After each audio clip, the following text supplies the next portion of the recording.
Hey guys, how's it going? Alright, a couple minutes, 1 minute late.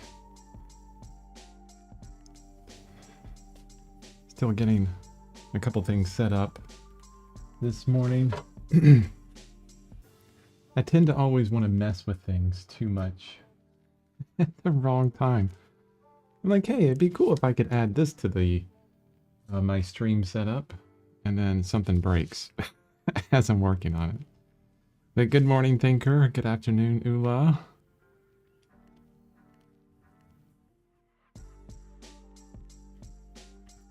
Monday through Friday. Yep. Happy weekend. Oh, I forgot my tea.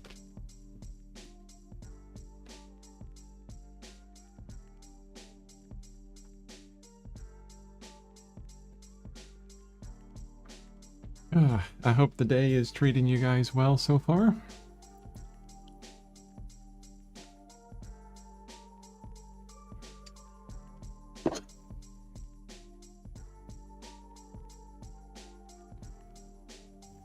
Okay, yesterday we worked on, Friday was yesterday. Yesterday we worked on the right tiger leg. Today we're going to go to the left tiger leg. And I have to remind myself that the one thing that I saw that I didn't like was this kind of sharp line between the white local color side and the orange side.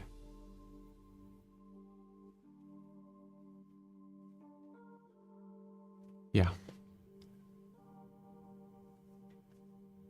I just want to make sure. Can you guys hear me okay? Do I sound good? That's one thing I was changing this morning, was the way that my microphone is set up. So I could mute my microphone, but not the music. Hopefully you can hear me. Or else I'm just sitting here talking and no one can hear me. I've done that before.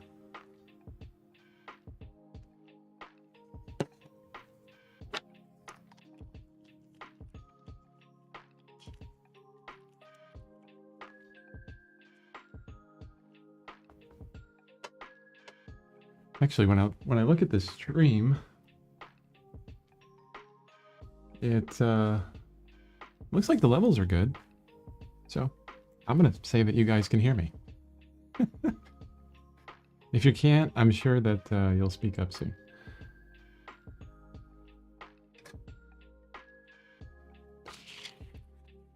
Oh, good. Here you are. Thank you so much, Ula. Okay. I'm glad you're here. You're here on the weekend, so you can watch the stream too.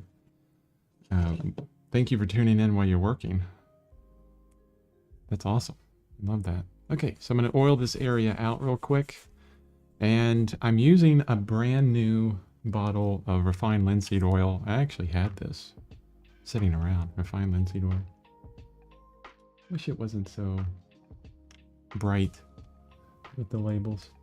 And wow, this is going on much more fluidly.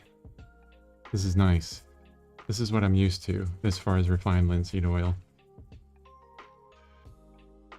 You know, that's something that I've run into several times while doing this painting now, is the not the complete drying of mediums and paints, but you know, when you're getting too close to the end of a tube of paint, it's actually more stiff than when you bought it. And that refined linseed oil, I was at the end of the bottle,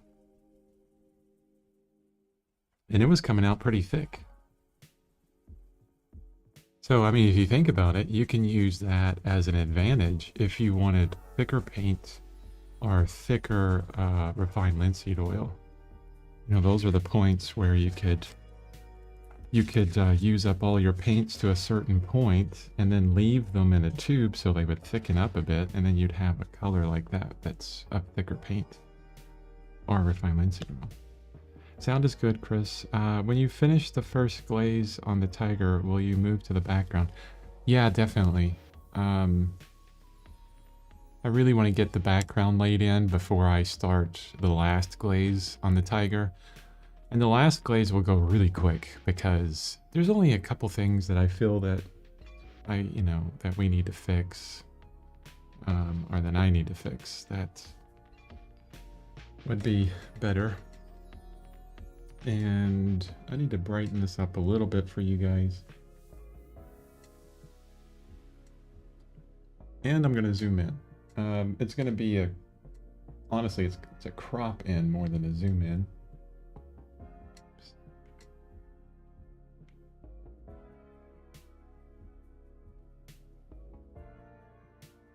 I've got my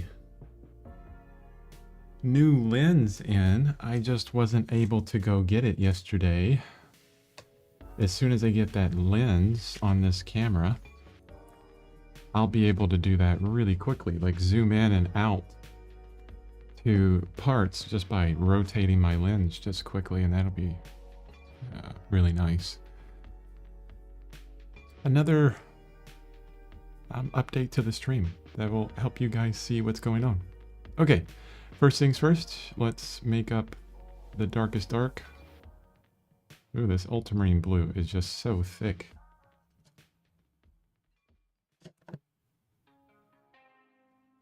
So instead of the gel medium, because it's so thick, I'm going to add some of the refined linseed oil to it to thin it out a bit.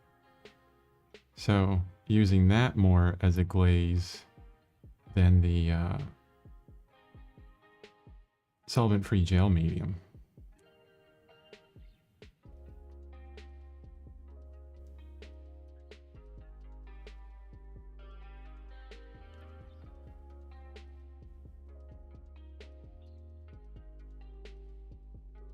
Yeah, that thinned up really nice. I like that. There's my dark. I want to create a big kind of patch of that. The orange that is not saturated, that's unsaturated, desaturated. Here I go with the words this morning. But on this, because the paint is brand new, I'm going to use my gel medium. Now, just to reiterate, no, I'll probably go. I'm going to go to the background. We'll do a glaze on the entire background, which will go pretty quickly. And then the palm fronds after that. So the rest of the tiger, the background, the palm fronds, and then the tiger to finish with any changes and whatever we need, that kind of thing. So that'll be the order of operations. Doesn't the linseed oil take longer to dry? Not really. If you remember, there was a couple places when I was doing the head of the tiger where I put on some of the refined linseed oil to actually, here's a good example. I actually this area, the side of the tiger has refined linseed oil on it, and it's dry. And that was dry like a day afterwards. So it's just straight refined linseed oil, which I usually don't like to do because I don't know the science behind it exactly, but I do remember something about anytime you have refined linseed oil, you probably want to have a pigment with it, but I'm not sure on that. So I just play it cautious just in case, really. I'm going to try just burnt umber and white and see what we run into. There's a little bit lighter area on the top of this part of the tiger, but down here, it gets really grayish, like a gray orange, very desaturated.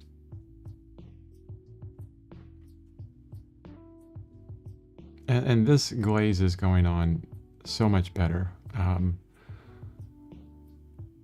I learned something really important now, which is don't use the refined linseed oil at the bottom of the bottle. It's going to be too thick. And the reason why is because a lot of the paints that I put down up here were fairly opaque. I still have a lot of what is, you know, the underlayer is showing through, but not as much as I would like.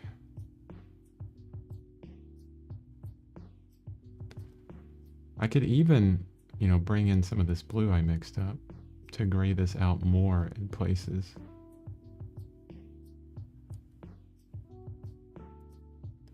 I mean, as I'm looking at the feet of the tiger, boy, it's just super gray down here. Yeah, definitely. Could you use the safflower you use to soak the brushes in as a glazing medium? No. That is what they call a semi-drying oil. So there are drying oils, and then there are semi-drying oils. The drying oils are the linseed oil, the walnut oil, and then there's one odd one. I forget. It's just a strange name I've never heard before. It's nothing like coconut oil or any of those cooking oils. But it's a strange oil that I've never heard of. Those are drying oils. The semi-drying oils, safflower oil and sunflower oil are the only two semi-drying oils that I can remember. And then there are oils that never dry. Coconut oil, avocado oil, all of your cooking oils. Not linseed, olive oil. These oils never dry. They just sit in that state.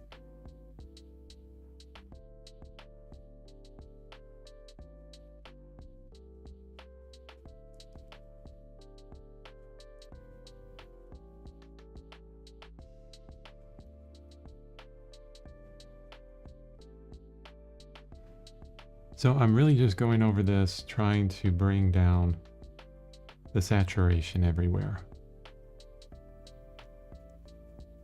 I'll bring back the stripes as soon as I bring the saturation down in the orange.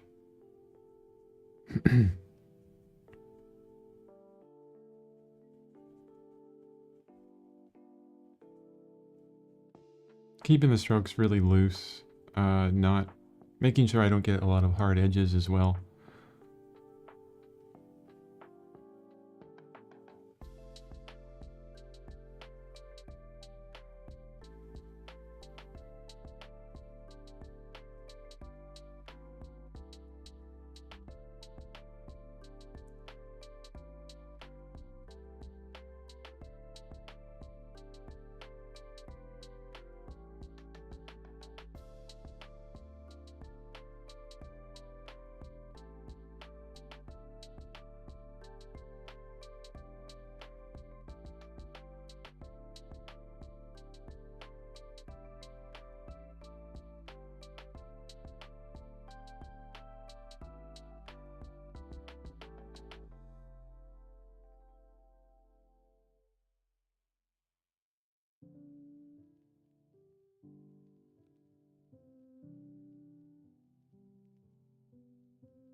So at some point in April, actually there's going to be a week in April where I take a vacation. And a week in June. So I'll let you guys know when that's going to happen. But the stream would be down for about a week, you know, for vacation. Unless I can figure out some way to do a stream on the road. Because I will be doing art while I'm on vacation every single day. Usually what I do is I bring a sketchbook and keep it very simple. Because I don't know what we'll be doing or when. I don't know how much time I will have to do things. So best to keep it as simple as possible.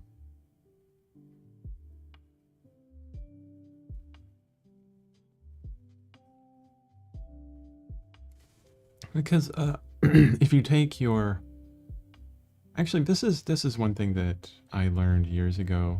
Someone said this to me, and I really didn't figure it out until, you know, I tried it myself. And I think life is like that, right? Someone will tell you, oh, you don't want to do that because this, that, and the other, right? There's wise wisdom from a person that's been there. And then you say, yeah, you don't know what you're talking about. And then you run into the issue. You cause the issue, and then you go, oh, they were right. Okay. Like, why don't we just listen? I think because now if we listen to everything, we would... It's just like too much information now. But so I was told once that if you're going to go on vacation, decide if it's going to be a painting trip or a real vacation. Like either you go painting or you just vacation, one of the two. And I remember me and my family went to Alaska, and I brought my painting materials, and I'm like, nah, I could do both. And it kind of worked. I got some painting in, but there was a lot of kind of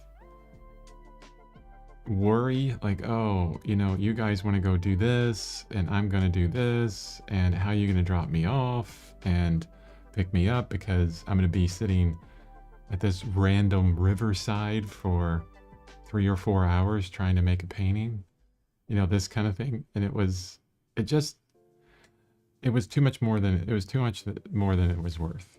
Yeah, it wasn't worth it. Because I was rushed in the paintings. It was still, the scenery was beautiful, but I was rushed in the paintings.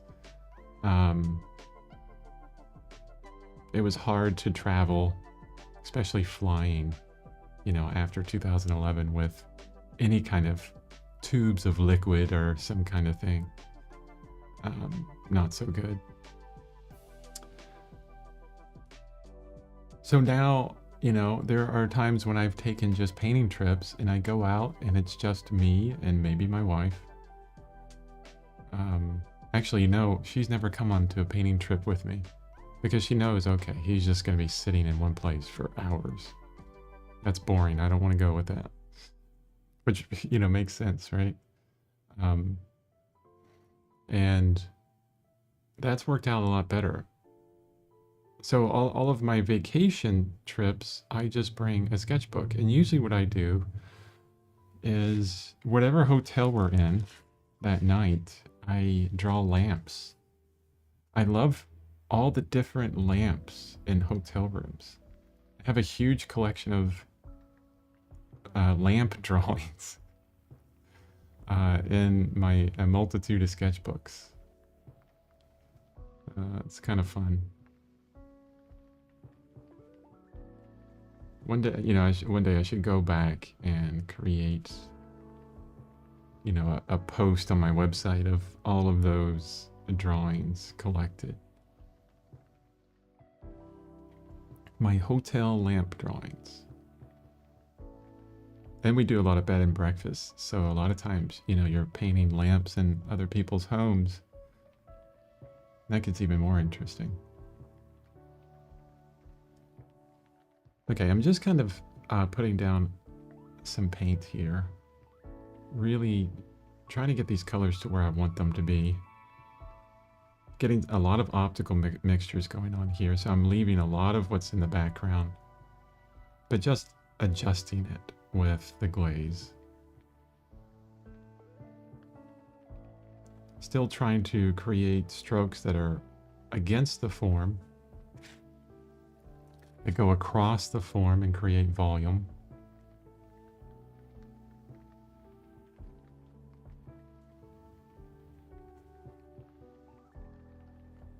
Okay. And then I'll look at the stream, which is great looking at the stream on my phone. I can kind of see, oh yeah, I could probably go a lot grayer there, which is interesting. I feel like that is so gray. But when I look at the stream, it looks very orange.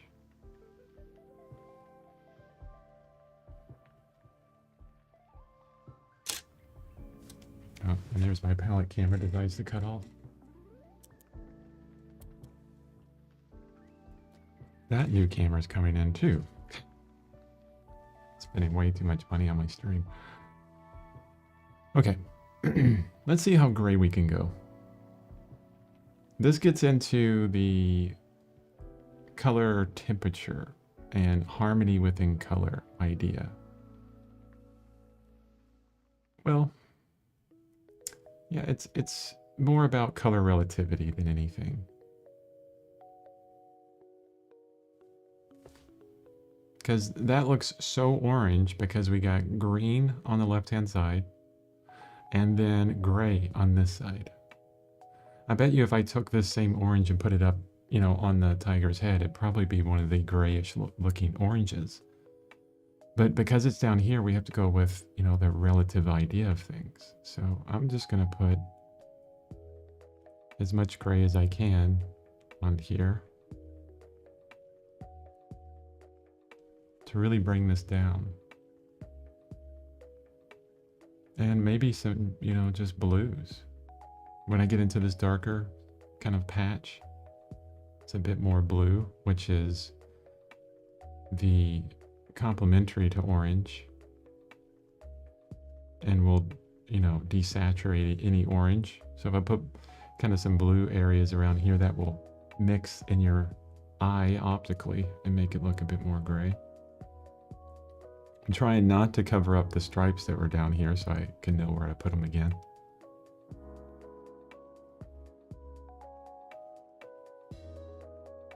And then there's some subtle value changes here.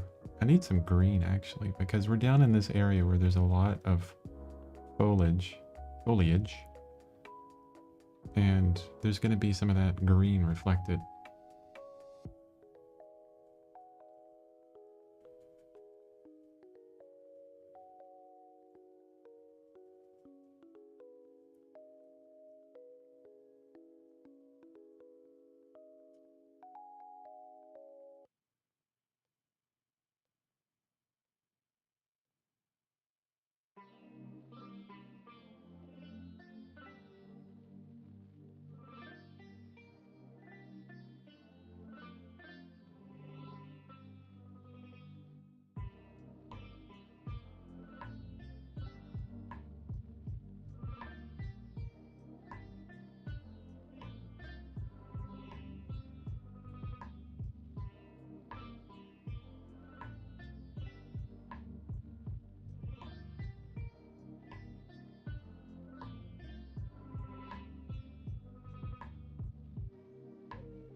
You know, I've talked several times about using your cell phone to give you instant feedback on your painting, you know, color, value, all kinds of stuff, to get away from your painting in a lot of ways, so you can see what you're actually doing.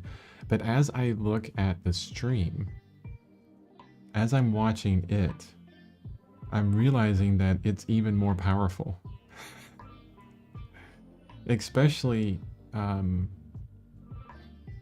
watching it at the same time you are, so I think there's like a 5-second lag or something like that, maybe 10 seconds. I can like put this down and then count afterwards. Let's see.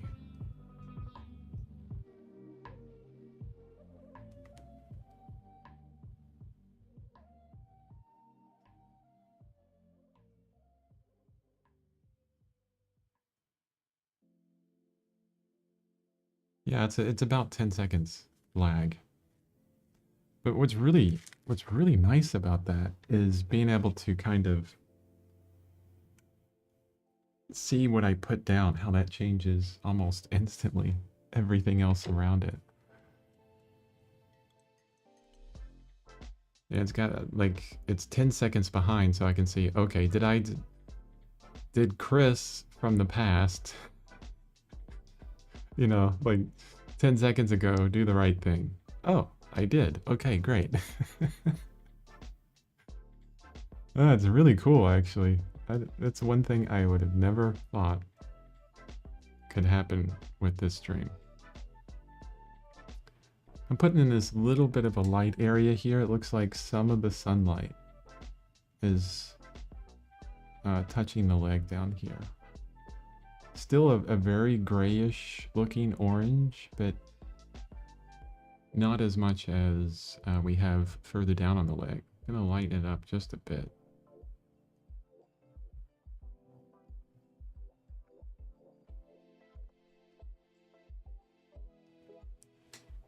Let's go a bit more. Yellow, red, and a bit of white.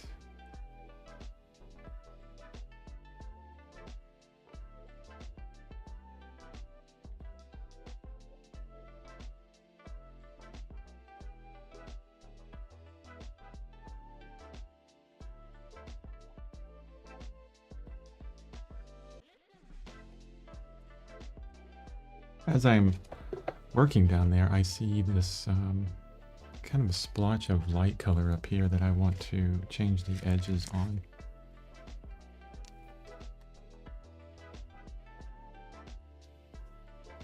So right here where it's white, there's kind of a sharp horizontal edge right there. I don't like that because it looks like it kind of, it doesn't look like it's part of the tiger. You know what I'm saying? It looks like it's a patch or a tag or something on the tiger.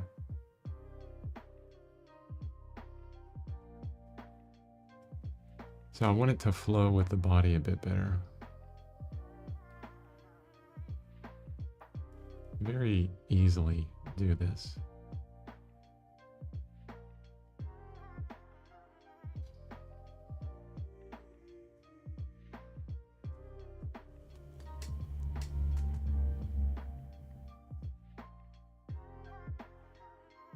And then maybe a few hairs of the white area down here catches a little bit of that brighter light.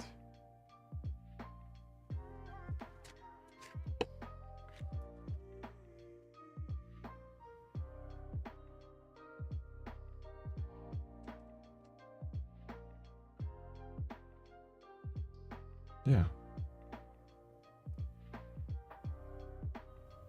So one thing I see on the stream is a lot of speckles all in here, where it's a lot of the gray of the canvas still showing through.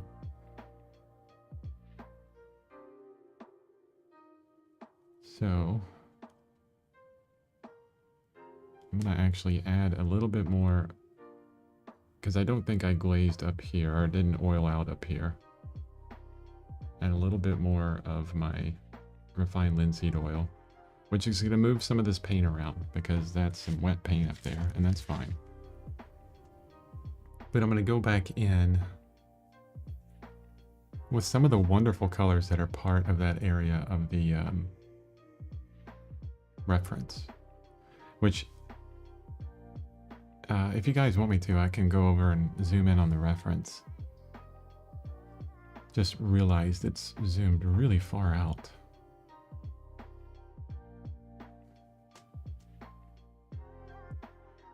This is the place over here where it's dark enough where we can bring some of that intense color in, the teal. And it looks really good.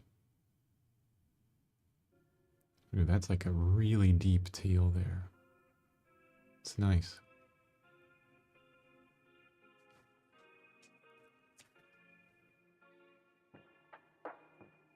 And some greens.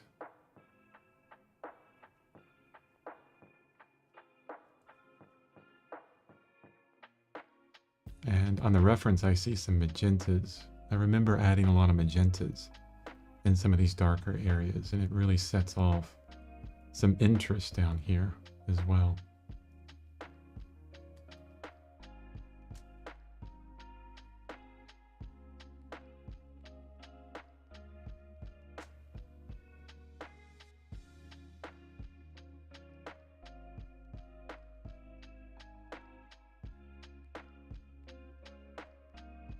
Okay, zoom in on the reference. Give me 1 second. I'll put down a few more strokes and then I'll jump over there and change it up.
Okay.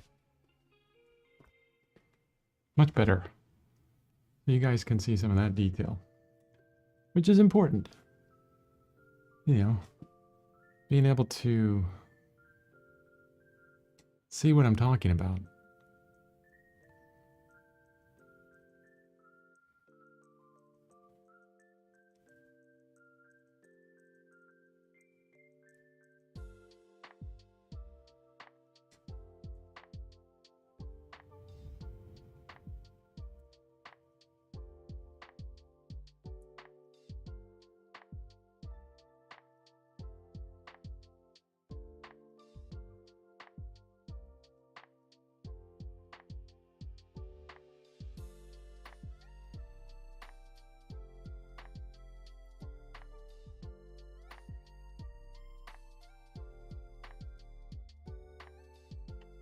The one thing I'm trying to avoid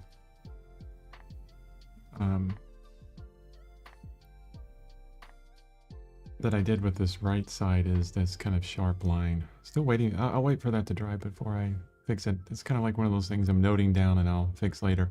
Although there is this really cool kind of brighter light kind of hitting here. I'll make sure I'll get that after I fill in a lot of these areas. A lot of these kind of speckles that are happening. They're not too bad. They're just a little distracting from what needs to be down here. It's a bit too much texture in places.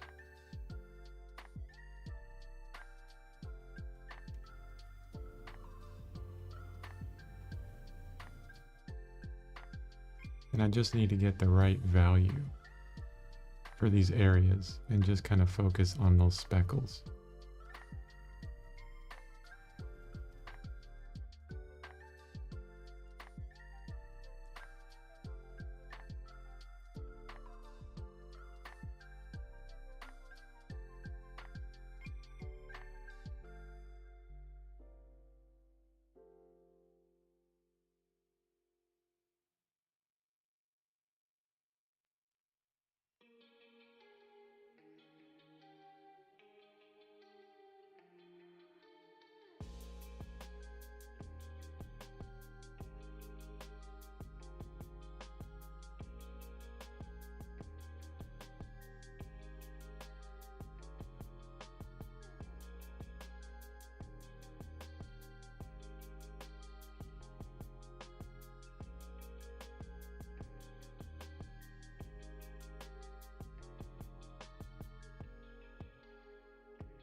And these stripes are not going to look exactly like what the reference has. Or at least they don't right now. I mean, I could work harder on them and get them to look exactly like the reference, but I don't feel that that's too necessary. It's like I think every single tiger is completely different. Just like the stripes on every single cat Like the fingerprint is different for everyone.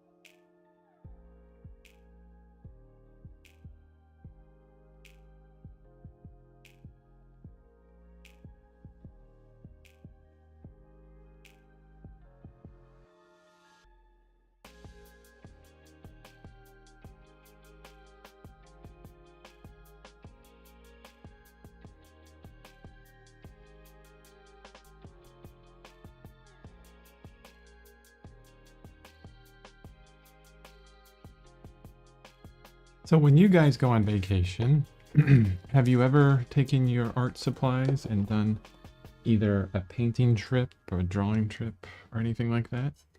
Have you done a vacation just based around art, or have you just sketched while you're on vacation?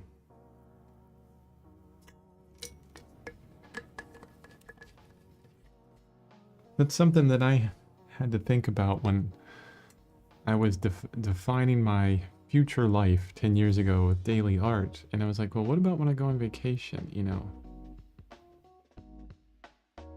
Kind of the sketchbook is the answer for a lot of things.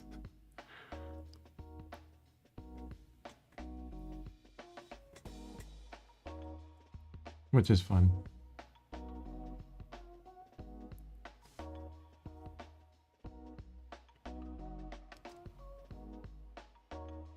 Okay, let's get some of these stripes back in here. They get pretty dark, especially on this far edge.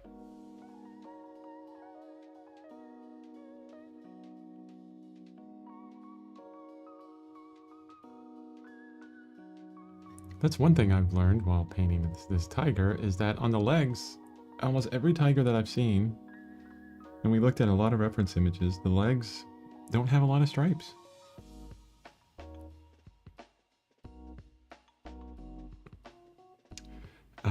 Ula says, as I have done any art for such a short time, I haven't had any vacations around art. No traveling at all for a long time. Yeah, I guess, you know, I feel you. Like, COVID kind of destroyed a lot of traveling for us.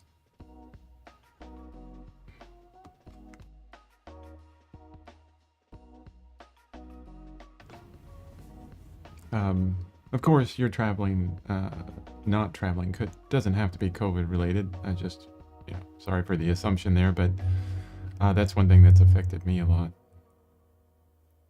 Well, hopefully you can do a little bit of traveling soon. Vacationing or something. Looking at new places.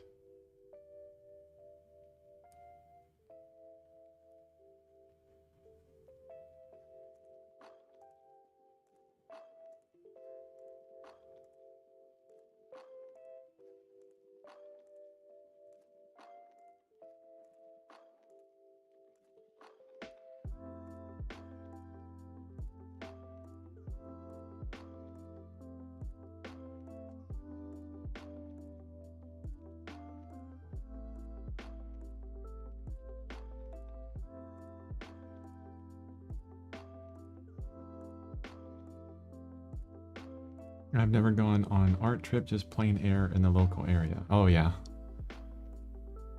I could say, yeah, plain air painting in the local area.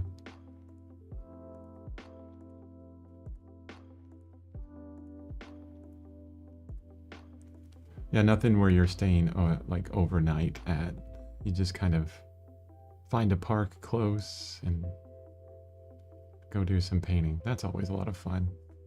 It's very accessible, not too hard to do, as long as you have you know, a portable pochade box, as they call them, just a box of paints where everything is kind of connected into one, or even somewhat portable, it's not too hard. Florida was one of those places where there was a lot of people that, when I lived there, that would do plein air painting. I could find all kinds of groups of people doing plein air painting. A lot of retirement groups down there. But I didn't care. As a young kid, I was like, I just want to, you know, paint. And if there's a bunch of other artists around, it's really it can influence you.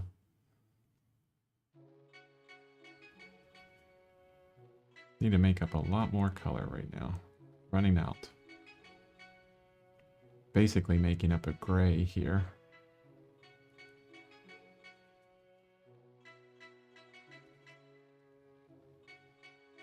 Yeah, it's interesting. This part of the painting, as I'm painting here, I'm making up more gray than anything. And then I'm just barely adding different hues to it. Just a little small changes to get what I want.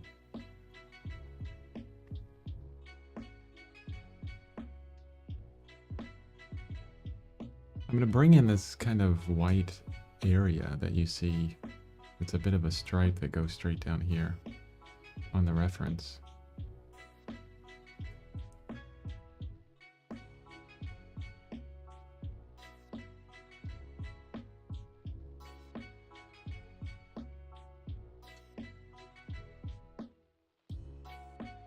I know why now I see a lot of streams where they work on a certain size canvas, like a certain ratio of canvas.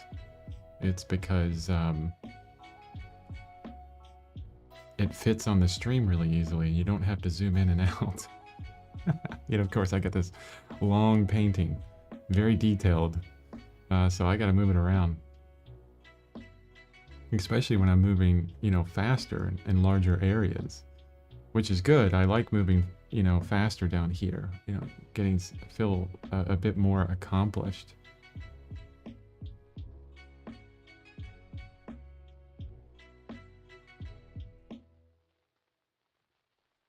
But I'll keep jumping up and moving that reference around once we get into areas where you can't see. I could also just kind of...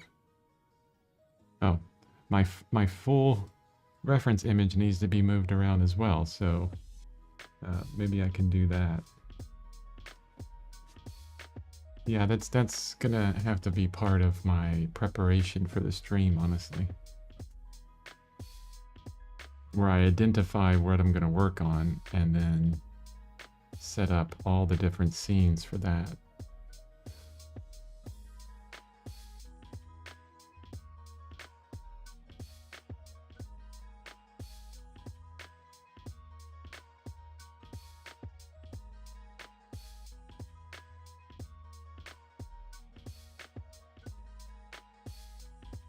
Okay.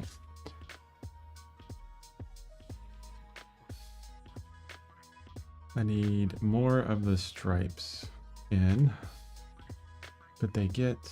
Let me see, is this a dark brush? I am on my gray brush. It's not more... I tend to want to have two different brushes, but then I just paint. And then I don't change brushes.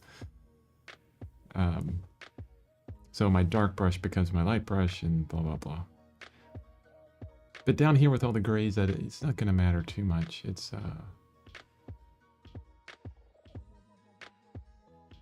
you know, that's what the whole muddy paint is. It's just a bunch of grays. There's so many colors mixed together that it becomes a desaturated color, a very gray color.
Okay, the next the next thing I need to figure out, or at least prepare for the stream on, is a topic. Because I think all the silence and just the music in the background is nice. But I kind of like the interaction.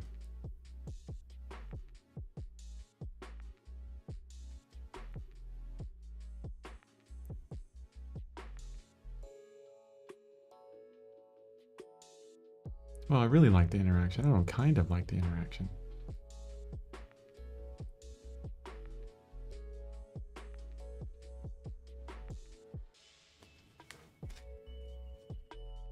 Well, let's talk about plein air painting. I was just talking with a friend of mine yesterday. We had about an hour and a half call. And I was, this is Michael Orwick, or Mike Orwick, O-R-W-I-C-K. He's in Oregon, just amazing landscape painter. Does a lot of plein air, does a lot of in-studio paintings. A very prolific artist, full-time artist. And he was just on, there's a plein air magazine channel where they do plein air live or something, and he was featured on there. And it was really popular because he did a quick painting demo. So check that out if you're interested in plein air works. Michael Orwick, and the YouTube channel plein air magazine.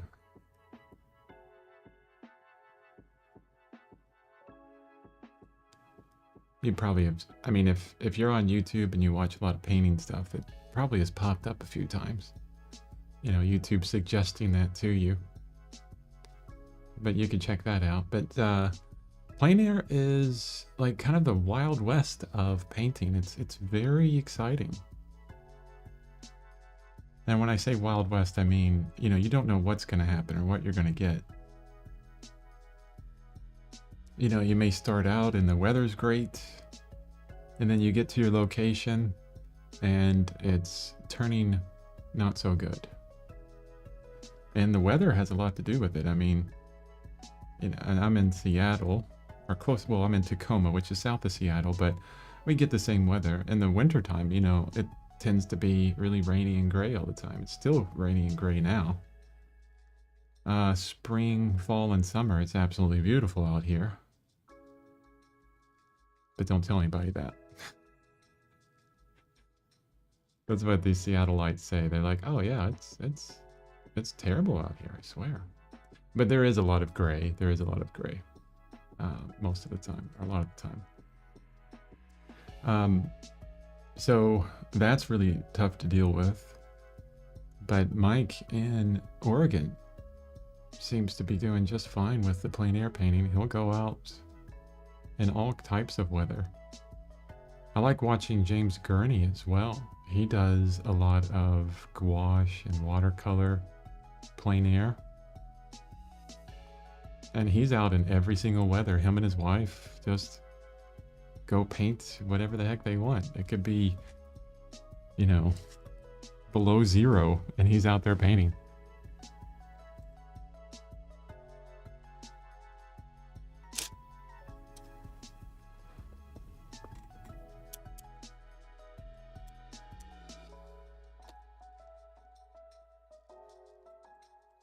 Okay.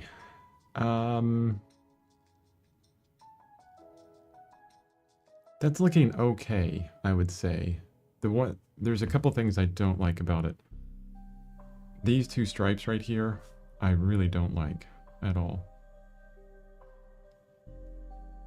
Actually, this whole area, I think, needs help. That's what we're gonna do.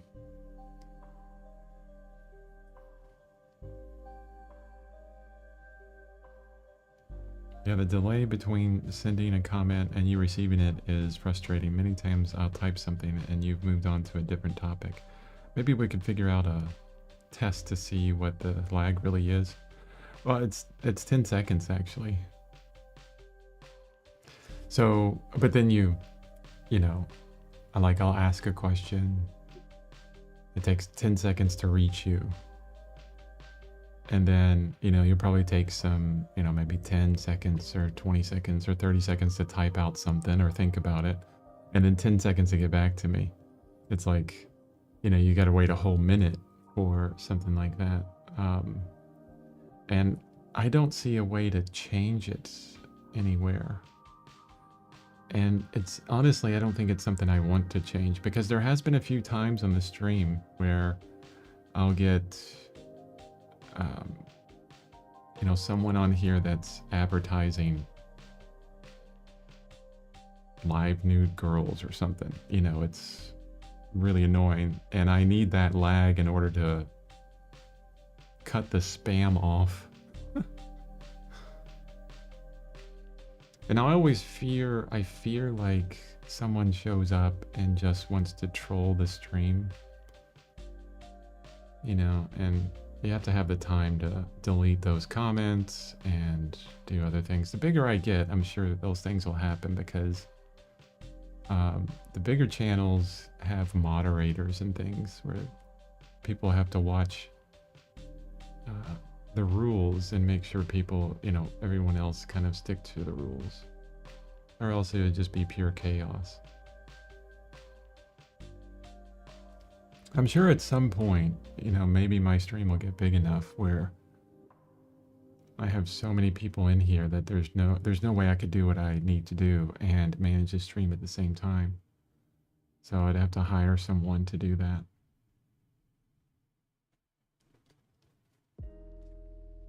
A stream moderator.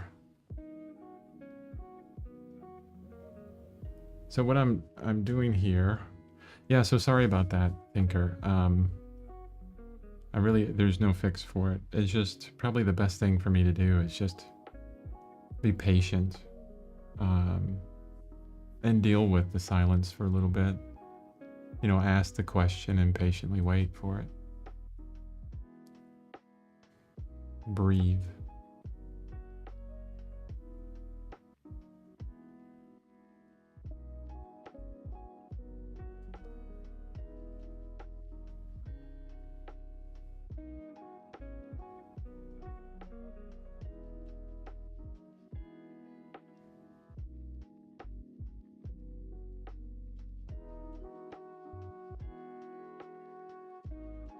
I will say that any question that you ask or statement you say, if it was on a prior topic, no matter how far back it was, the beginning of the stream or whatever, I will definitely backtrack and answer you. No problem.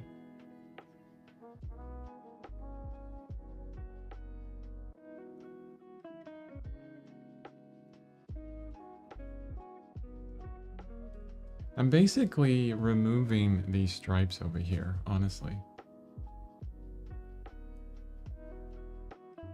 They've gotten a bit too thick. And they look less like stripes and more like kind of dirt over here. So I need to bring up some more brighter colors or lighter colors.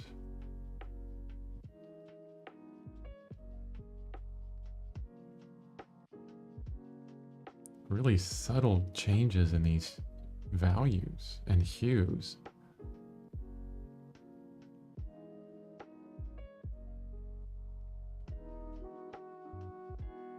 So I'm lighting up the spaces in between.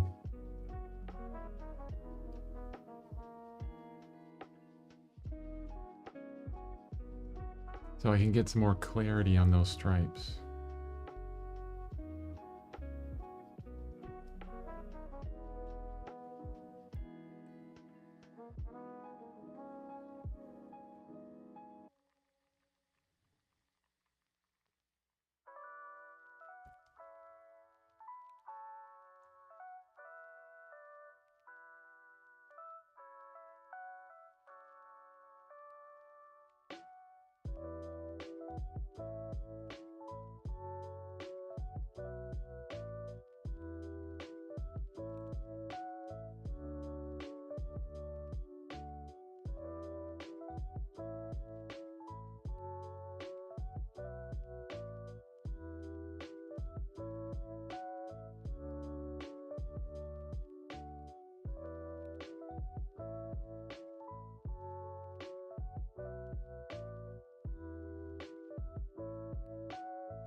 Well, here's a good question.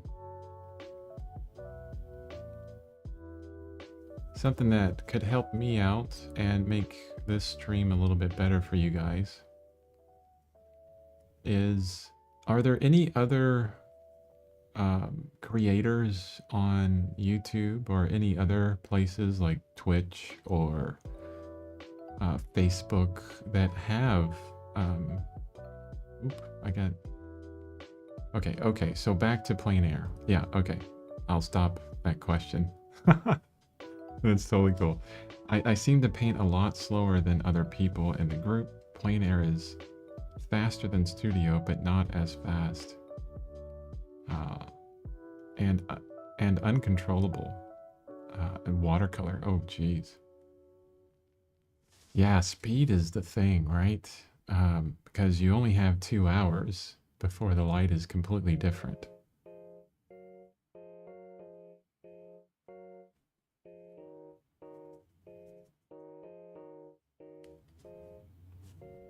I seem to paint a lot slower than other people in the group. Plein air is faster than studio, but not as fast as watercolor. Right.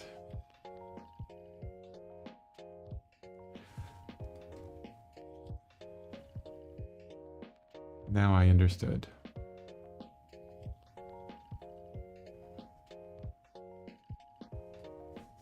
So I guess the question would be, do you want to speed up? Do you want to be able to paint faster? And I guess, you know, as I ask that question, I'm thinking, what is faster? I know that may seem like a stupid question, but there's several ways to be fast. There's not just put it down, moving your hand back and forth really quickly from the palette to the canvas by putting paint on it.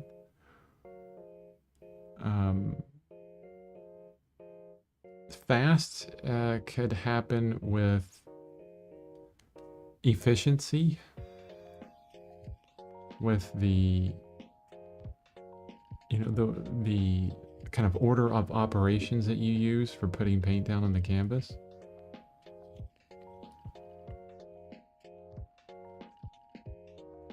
Fast could be simplification rather than detailed.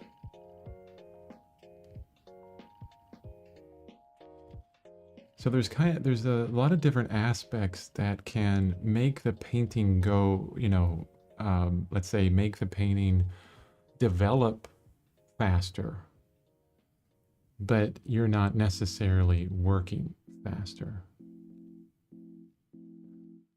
Honestly, if I have to think about, my current skill level and where I'm at, I'm not very fast at all. I am very, too detailed in things. I get deep into the textures, and I mean, you know my process. It's very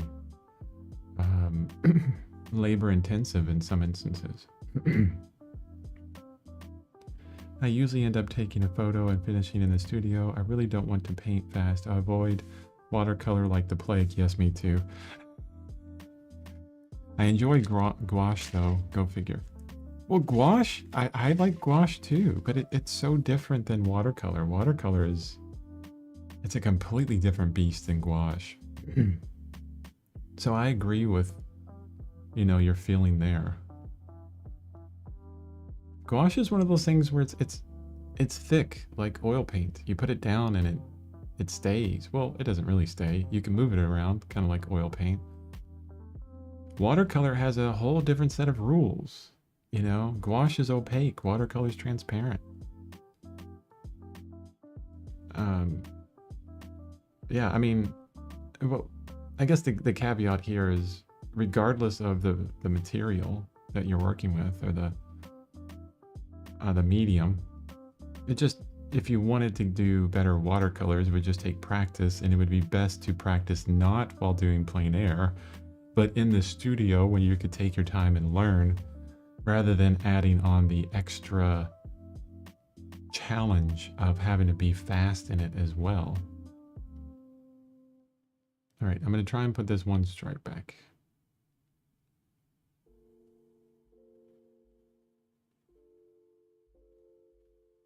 I'm going to keep it really thin.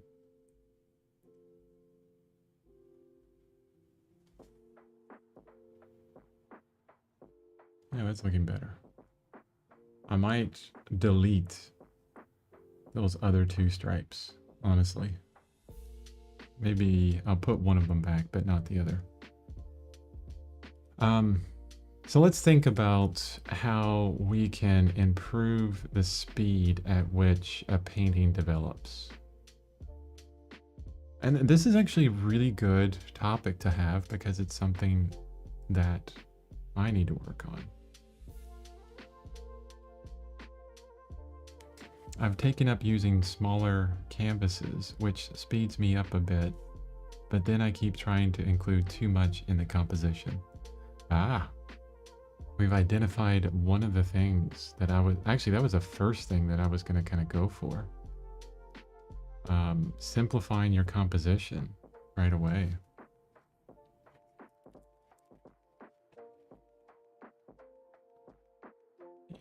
I think you would, I was talking about Michael Orwick and his painting process. Look at his YouTube. He does these classes and he'll put a lot of his classes up on YouTube. And some of them are really interesting because he'll start out with this burnt umber wash, like a pick out, where he has one color over the whole canvas and it's all wet. And then he'll add a dark color on top of that and pick out like with a paper towel or something as well. And that really forces you to look at the big shapes of everything, just compositionally.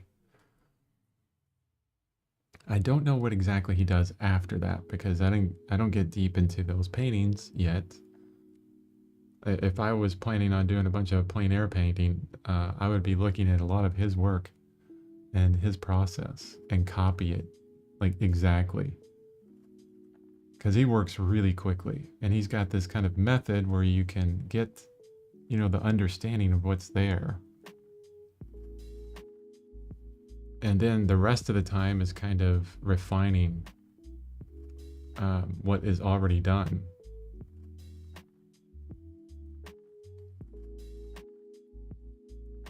And then, that's the thing about it with looking at other artists, especially plein air painters or things like this is you're like, well, I don't really like this person's style or how they paint, so I don't want to try what they do. But you can do what they do. You can copy their style, their process. And then once you know it, you have the ability to make adjustments to it, kind of make it your own.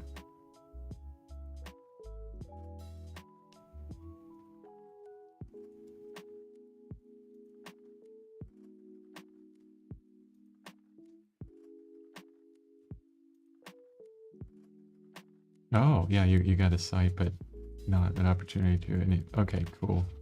Yeah, check out the videos. That could probably help you give some ideas on how to simplify the composition right off the bat.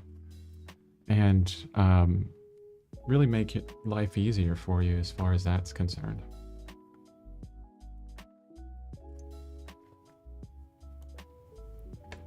One of the challenges you can jump into, let's say the next time you go out plein air painting, get rid of all of your smaller brushes, whatever smaller is to you. Force yourself to only work with a big brush, one that you're really uncomfortable with. You're like, oh, there's no way I can get all these details that I would like to get with this big brush. But don't bring a smaller brush with you, so you're forced to work on with that bigger brush.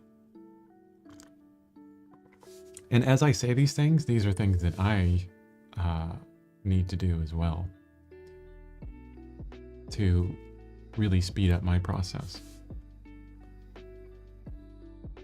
Okay, I'm going to step back. I'm also going to adjust the reference once again to look at the lower half a bit better.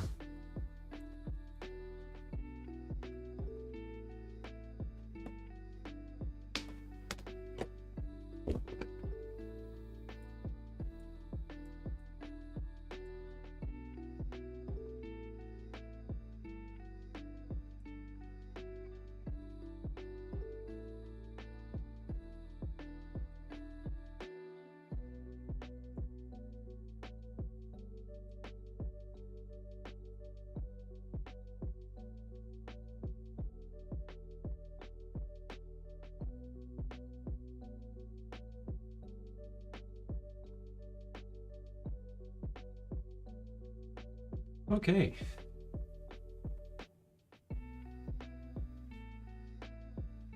Yeah, when I'm looking at the painting overall,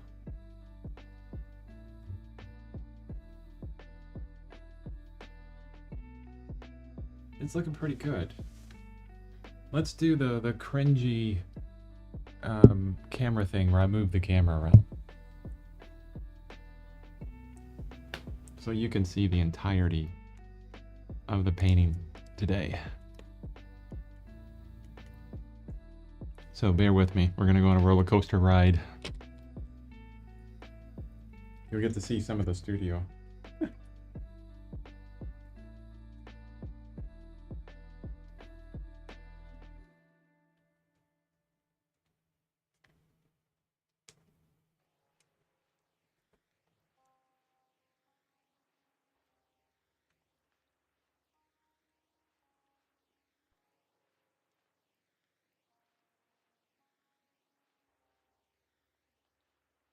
Yeah, there we are. So the way the light is positioned, of course, it's like super bright at the top. And it's kind of blown out by the camera. But, you know, if I got closer,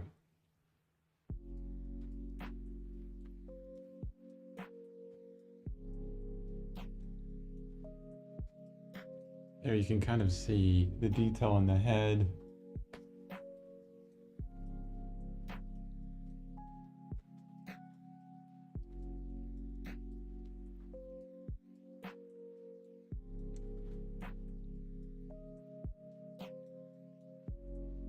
Yeah, as I look at it on camera, it seems like, and I bet you this is the color logic with Canon cameras, because this is a Canon camera. The orange is really bright on the camera, but not that bright in person.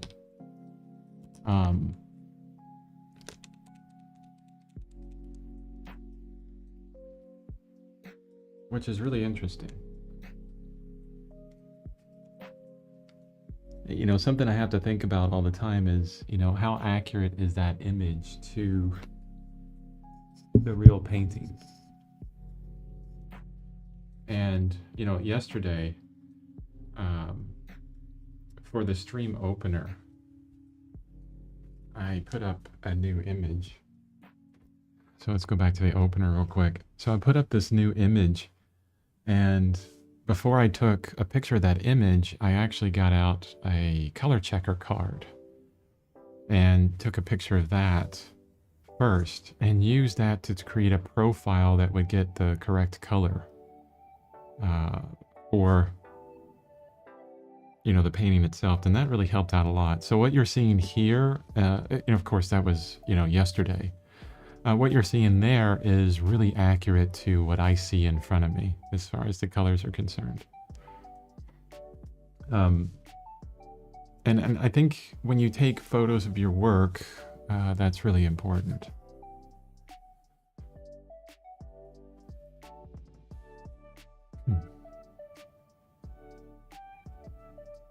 Okay. It's an hour and 15 minutes into the stream. We got, I'm going to say that we got the left side here done. Moving along really quickly now. I mean, one day we got this all done, the other stream, this one. I need to get the tiger toes done though. So we'll work on the tiger toesies and the side body tomorrow, probably. Yeah, definitely. Or, yeah. I'm trying to think of how I can easily move the, position the reference and everything so that I don't have to move it too much during the stream. But I think, doing those two things in that order will be good.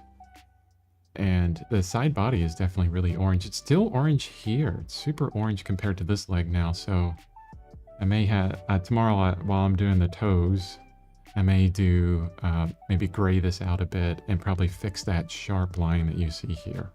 Maybe bring some of that grayish color, the grayish white of the fur over there as well. Yeah, definitely. And then hopefully after that we can get into some of the side body of the tiger. Oh, yes, not tomorrow. Thank you. Monday. I'm so glad you're here. Yeah, because no streams on Sunday. It's the one day that I work on a different painting. And check out my website for that painting. It's called Where Is My Love? And I'm really excited about that painting. And the other reason why I need to get into, painting a bit faster, not getting so detailed, getting those bigger brushes and seeking to describe the painting without having to use a ton of detail. Yeah. Definitely. Okay, guys, thanks for joining me. Have a wonderful rest of your weekend, and I will see you on Monday.